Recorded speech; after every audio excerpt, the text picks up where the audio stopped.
శివుడు 6 నెలలను ఎలా ఒక్క రోజుగా మార్చాడో మీకు తెలుసా? కొన్నాళ్ల క్రితం ఒక పేద భక్తుడు శివుడు దర్శనం కోసం కేదార్నాథ్ ఆలయానికి బయలుదేరాడు. ఆ రోజుల్లో వాహనాలు లేవు. చేతిలో ఒక కర్ర, మనసంతా శివనామం, నడకనే తన వాహనం చేసుకున్నాడు. నెలల తరబడి కష్టపడి చివరకు కేదార్నాథ్ కి చేరుకున్నాడు. కానీ అప్పటికే ఆలయ తలుపులు మూసే సమయం వచ్చింది. అది చూసి ఆ భక్తుడు వేడుకున్నాడు, శివయ్య, చాలా దూరం నుంచి వచ్చాను, ఒక్కసారి నీ దర్శనం ఇవ్వు అని.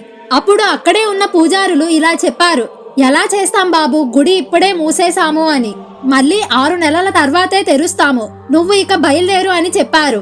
కానీ ఆ భక్తుడు మాత్రం ఆలయం బయటే కూర్చున్నాడు. చలిగాలి గట్టిగా వీచింది, శరీరం వణికింది, కానీ భక్తి మాత్రం వనకలేదు. మహాదేవ, ఒక్కసారి నా వైపు చూడు అని ప్రార్థించాడు. అప్పుడే పొడవైన జుట్టు, పెద్ద గడ్డం, చేతిలో త్రిశూలంతో ఒక యోగి అతని దగ్గరకు వచ్చి ఇలా అన్నాడు, బాబు, బాధపడకు, రేపు నీకు దర్శనం ఖచ్చితం అని చెప్పి తన దగ్గరున్న ఆహారం ఇచ్చాడు. ఆ మాటలు విన్న భక్తుడు ప్రశాంతంగా నిద్రపోయాడు. మరుసటి రోజు ఉదయం కళ్ళు తెరిచి చూస్తే పూజారులు ఆలయం తలుపులు తెరుస్తున్నారు. ఆశ్చర్యపోయిన భక్తుడు ఇలా అడిగాడు, స్వామి, నిన్ననే కదా 6 నెలల తర్వాత ఆలయం తెరుస్తామని అన్నారు అని అడిగాడు. అది విన్న పూజారులు ఆశ్చర్యపోయారు. నేను 6 నెలల క్రితమే గుడి తలుపులు మూసి వెళ్ళాను, ఇప్పుడే తిరిగి వచ్చాను, అప్పటి నుంచి నువ్వు ఇక్కడ ఎలా ఉన్నావు అని అడిగారు. అప్పుడు భక్తుడు నిన్నటి సంఘటన చెప్పాడు.